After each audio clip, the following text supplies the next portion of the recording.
The diseases of attitude. It's never that pleasant to talk about the negative, but we got to talk about it because life is part negative. These attitude diseases are like weeds that grow in the garden. It's a normal part of life. Here's a good phrase to note. Negative is normal. It's not successful, but it's normal. It's part of life. And here's the next key, in my opinion. You must learn to handle the negative. Don't ignore it. Handle it. Now, I know some people teach the other way. And listen to them. And listen to me. And then make up your own mind. Right? Don't be a follower. Be a student. But I say you got to handle the negative. You don't have to live in it. You don't have to dwell on it. But you do have to handle it, my opinion. I know some people teach, just turn your head real quick and say, there's no weeds, there's no weeds, there's no weeds. They'll take your garden. So you've got to handle the negative. Here's what part of it is. It's called the Great War Between Good and Evil.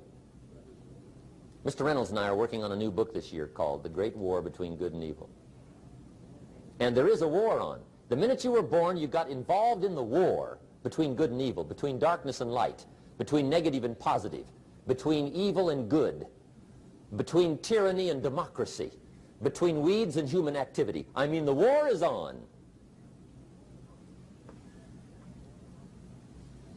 If democracy sleeps, guess who never sleeps? Tyranny. In the absence of light, guess what's automatic? Darkness.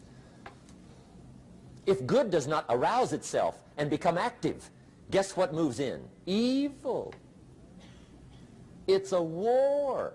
A mental war, a physical war, a financial war, between enterprise and ease, between accomplishment and failure. It's a war.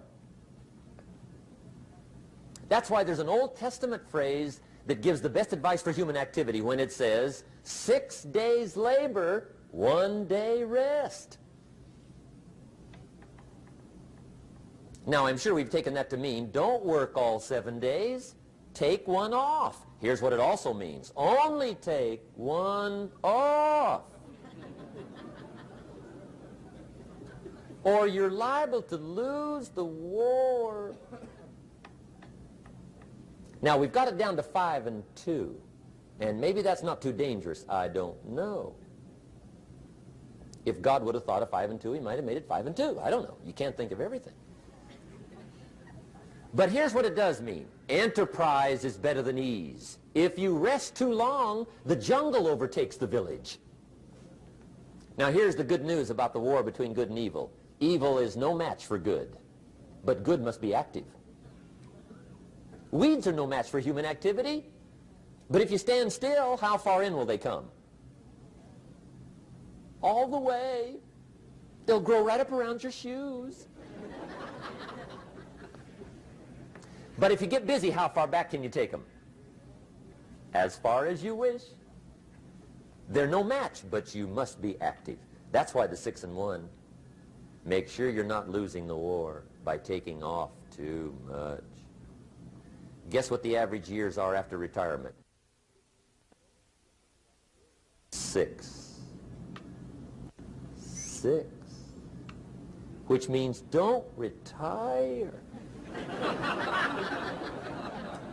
Your chances are too slim. Okay. The war between good and evil, the weeds.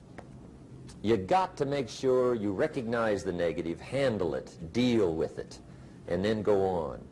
Let's make a list of the diseases of attitude that can wreck all your chances to do well. One of the words that destroys everything is called neglect. Neglect. And I found this out. A week of neglect could cost you a year of repair. It isn't worth it. So what to be on the lookout for? Here's the list. If you were making it, you'd have the same list I've got. Right? We're not covering anything new tonight. This is a reminding session, not a teaching session. But it doesn't hurt to go over it again. Here's the list. Attitude diseases. Number one is indifference. The shrug of the shoulder. The guy's not even concerned. He's just drifting. This is called the mild approach to life. A disease known as mildness.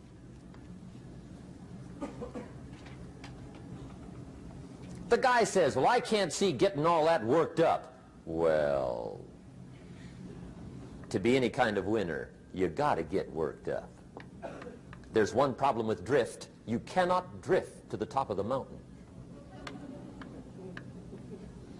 And the good Lord said in the closing chapters of the Bible, here's the best way to live, one way or the other. That's best. Hot or what's next best? Cold is next best to hot.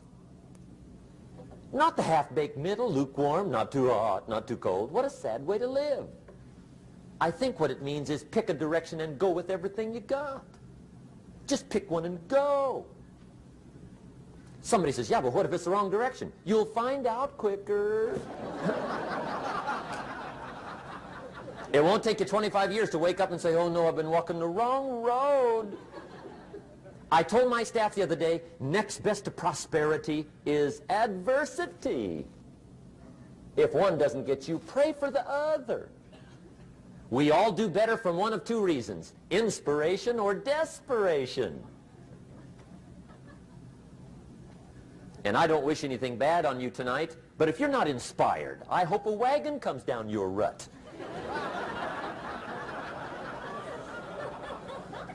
Whatever it takes to get you to try harder, read more, set your goals, and go for it. Somebody asked me one time, what quality would I pick if I wanted to work with somebody? And you know what I picked first? Number one, strong feeling. Please, number one, give me somebody that feels strong. About most anything, I don't even care. Just so they believe it. Even if they disagree with me. Wonderful. Just so they disagree vigorously. I'm not saying it's easy to win those kind of people to your point of view, but I'd rather do that than to try to resurrect people from the dead. Pump them up every month. Pump them up, pump them up. I pass. The good Lord needs a leader for the early Christians. Remember the early days of the Christians? Not like today. If you were to stand up in the early days and say, I'm a Christian, cut off your head, toss you and your wife in jail, let you rot. I mean, those were ugly days. Being a Christian back then was not called socially acceptable. They didn't have 125,000 in the Los Angeles Coliseum to hear Billy Graham on a Sunday afternoon. Not back in those days. Back in those days when the Christians got in the Coliseum, it was a different story, right? I mean, the word was, stay out of the Coliseum, especially on Sunday. Last Sunday was Lions 33, Christians nothing. See, those were mean, tough struggle days for the Christians. Now, when the days are mean and tough and struggling, you got to have some kind of leader. Do you know who the good Lord picked for the leader when the days were mean and ugly? Saul. From Tarsus. That's who he picked, Saul. I'll tell you what, I would have picked him. You would have picked him. Anybody would have picked Saul. Saul was one of those incredible guys. Once he got into something, look out. Everybody in the community knew what Saul was in. Because whatever he joined, he'd flip all the switches, open up all the dials, turn on all the faucets, and go like mad. He was known as All-Out Saul. I mean, he was something else. Now, at first, it wasn't working out well. Saul hated Christians, which makes a poor leader, right? I mean, that won't work. Saul got this bug somewhere about the Christians. He got to hating Christians. And he hated them so bad, every time somebody would say Christian, he'd fly into a rage. And I guess he decided one day, it was his mission in life to get rid of all the Christians. He was Saul anyhow, could do most anything he wanted to. So he got him these letters of authority to go around to the various communities and hunt down the Christians. They said, do whatever you want to with them, Saul. They're unpopular anyhow. Drag them in the streets, whip them, stone them, torture them, kill them. You mention the name Saul from Tarsus to the early Christians. I'll tell you what they would do. They would run, hide, lock the doors, leave town, dive underground. I've been in the catacombs of Rome where they hid. He was mean. I mean, terribly mean. But remember the story? One day Saul's making it for Damascus. Heard about some new Christians, flies into a rage, takes off for Damascus. And the story said he was angry. There's a little sentence in the story that says, on his way to Damascus, he was breathing out threatenings and slaughter, which meant he felt rather strong about the idea, right? That's strong. That's strong. But on this journey, right, according to the story, as Saul was making his way to Damascus, the good Lord looks down out of heaven and says, there's my man, Saul. He's got to be something else. And according to the story, this great light shines out of heaven, knocks him flat, right off his horse, grinds his face in the dirt, and blinds him for 3 days. The good Lord using recruiting tools we can't use, but when you're Lord, right? To make a long story short, Saul from Tarsus becomes converted to Christianity. He becomes Paul, the great leader, the apostle. And without a doubt, the good Lord got him a dandy. One he didn't have to pump up every month. In one of his later writings, he said, the things I once hated, I now love. The things I once loved, I now hate. See, that's strong. Here's the key to the good life. Learn to put everything you've got into everything you do. Whatever you are doing, pour it on. It will quickly open up into opportunity or quickly disclose to you that you ought to be doing something else. The delusion is, if I had a better job, I'd really pour it on. See, that's delusion. Wherever you are, pour it on. Don't give somebody half a job for a day's pay. Pour it on. See, that'll help change your life. Get rid of this disease. Here's the next attitude disease, indecision. Mental paralysis. The guy can't make up his mind and it becomes a disease. Pretty soon he knows he's got it. The guy says, well, I know I'm on the fence. But he says, what if I get off on the wrong side? Listen, after a while it doesn't matter. Just get off. Any side will do. A life full of adventure is a life full of many decisions. The ones that turn out to be wrong give you better experience to make better decisions. So don't see how many decisions you can get out of. See how many you can get into. That's where the adventure is. So shake off this disease, indecision. The next one is doubt. Doubt's like a plague. And one of the worst is self-doubt. There are many, but that's one of the worst. The guy doubts himself. Doubts if it'll last that long for him. Doubts if he can do that well. Doubts if he can make that much. Doubts if he can accomplish all that. A chronic, excellent self-doubter. You can imagine what damage that does to your future. So here's the key. Turn this coin over and become a believer. And there's many things to believe in. One of the majors is yourself. The understanding of self-worth is the beginning of progress. Now, if those three don't get you, this one will. Worry. That's a devastating disease. Worry. Worry causes health problems, social problems, personal problems, family problems. It's devastating. Worry long enough, it'll drop you to your knees. Could reduce you to begging.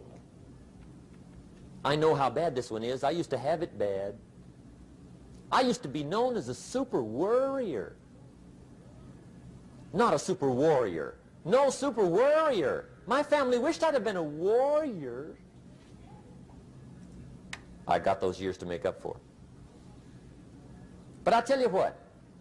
My advice to you is do what I finally did on worry. Give it up. Who needs it?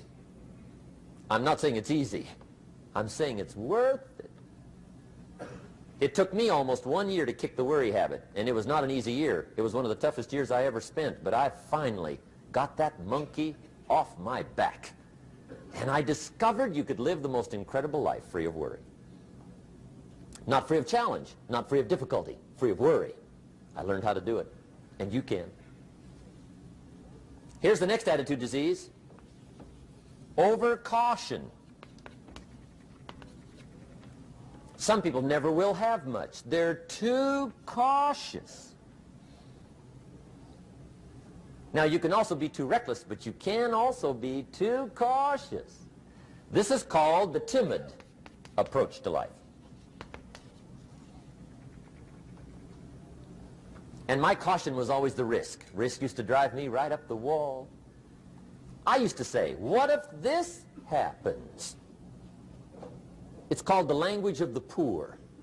What if this happens? And on top of that, if this was to happen, look at the fix I'd be in. I better not try. I could always ace myself out.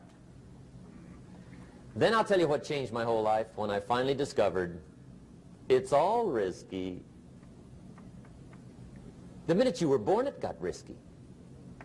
If you think trying is risky, wait till they hand you the bill for not trying. If you think investing is risky, wait till you get the tab for not investing. See, it's all risky. Getting married is risky. Having children is risky. Going into business is risky. Investing your money is risky. It's all risky. I'll tell you how risky life is. You're not going to get out alive. That's risky. The Englishman says, well, if that's the way it's going to work out, let's give it a go. Right, that's what it's for. Give it a go. Somebody says, yeah, but I'm looking for safety and security. Fine, then huddle in a corner. We'll cover you with a sheet, bring you 3 meals a day. And we'll protect you, feed you, look after you, care for you. We won't let anything happen to you, and you'll probably live to be 100. The guy said, well, yeah, I'd live to be 100. But what a way to live. Right. What a way to live, safe and secure. Don't ask for security. Ask for adventure. Better to live 30 years full of adventure than 100 years safe in the corner. And see, it's not important how long you live. What's important is how you live. Here's the next attitude disease. We're almost through with this motley list. In fact, we're almost through. Hang on. The next one is pessimism. Pessimism, the deadly disease of always looking on the bad side, the problem side, the difficult side, checking all the reasons why it can't be done. The poor pessimist leads an ugly life. He doesn't try to figure out what's right. He tries to figure out what's wrong. He doesn't look for virtue. He looks for faults. And when he finds them, he's delighted. How ugly. This is the poor guy who looks through the window, doesn't see the sunset. He sees the specks on the window.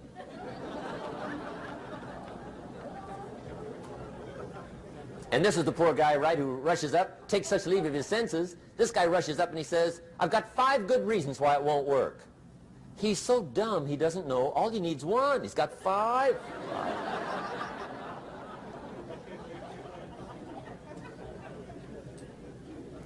To the pessimist, the glass is always half empty. To the optimist, the glass is half full. Why would the same measure affect people 2 different ways? Answer, it all depends on how you look at it. Our lives are mostly affected by the way we think things are, not the way they are. The way we think they are affects us most. There's a subject we don't have time to get into tonight called better thinking habits. One of the major things Shove taught me when I met him, he said, poor thinking habits keeps most people poor. Not poor working habits. Most people work hard, but they don't think hard. And Shove taught me that the mind is like a factory, a mental factory. And whatever you think about all day long pours ingredients into this mental factory. And that's what builds the economic, social, financial fabric of your life. He quoted me a Bible phrase that says, as you think, so you become. How awesome. When he talked about poor thinking habits, he had me. I used to start the day reading the morning newspaper. I mean, you can believe that or not. I'd get a cup of coffee and read the paper. I'd load up on wars and riots and murders and stabbings and killings and bank robberies and muggings and car wrecks and tragedies. I'd even read the back pages. I seem to like that stuff for some weird reason. I'd load up on all that, and then I'd start the day. You can imagine the kind of days I used to have. You walk around on your financial knees. They call you economic peewee.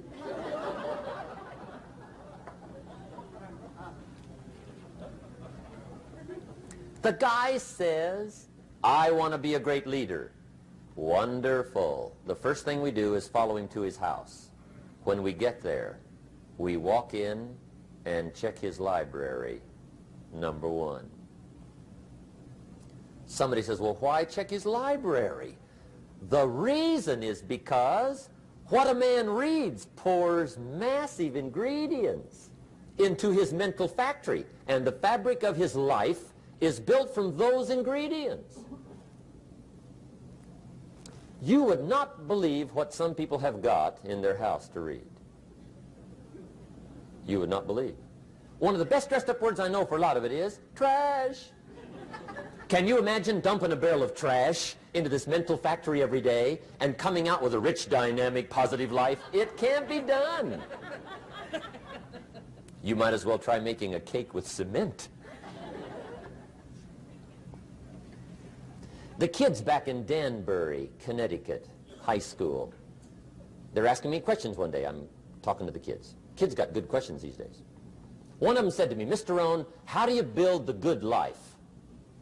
I said, it's simple. It's not easy, but it's simple. Here's how you build anything. Select the right ingredients, keep out the wrong ingredients, and it starts with thought. Everything starts with thought. So you must be wise and careful what you think about, because that starts everything. You got to be wise and careful.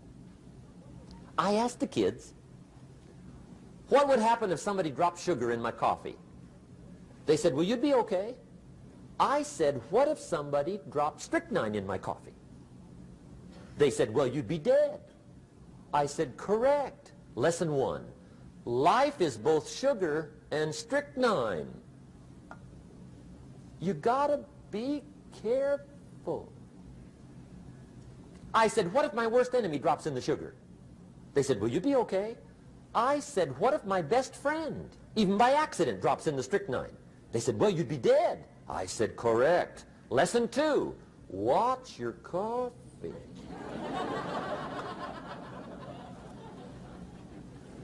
You got to be careful. See, it doesn't matter who hands you the bad stuff. It doesn't matter where you get the bad stuff. It'll still do its damage on your bank account, wherever you get it. Mr. Schoaf gave me one of the greatest phrases when I first met him when he said, Jim, every day stand guard at the door of your mind.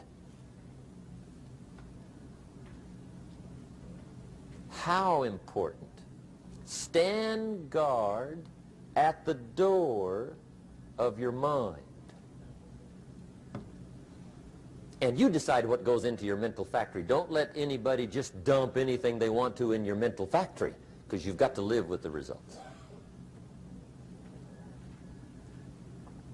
Okay, here's the last disease, and we're through with this list. In fact, we're almost through. Hang on. The last subject is very brief. The last disease, but this one is deadly. Engage in this one, indulge in it even slightly, and you might as well forget the future, because it's going to forget you. Complaining, crying, whining, griping, a Bible word called murmuring. See, that'll ace your future. Spend 5 minutes complaining, and you have wasted 5. And you may have begun what's known as economic cancer of the bone. Surely they will soon haul you off into a financial desert and there let you choke on the dust of your own regret. I hope I said that well, so you won't forget. It's a deadly disease.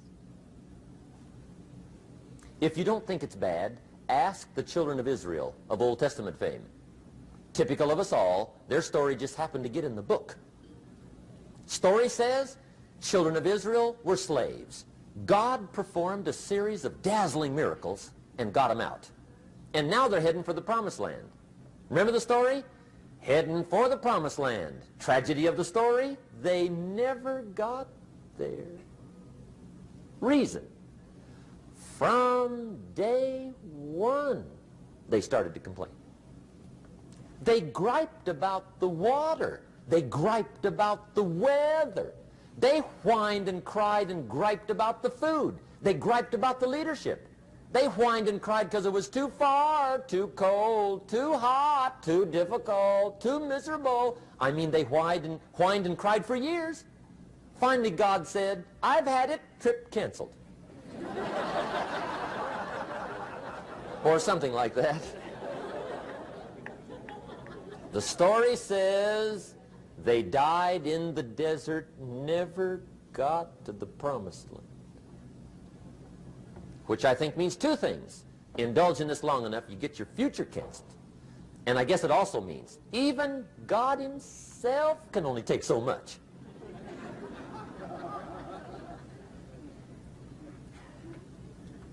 Okay. Just be on the lookout of the things that can destroy all the good you start. The war is on. And this evening, tomorrow, mentally, personally, socially, economically, you got to make sure you're winning the war. And this is part of it.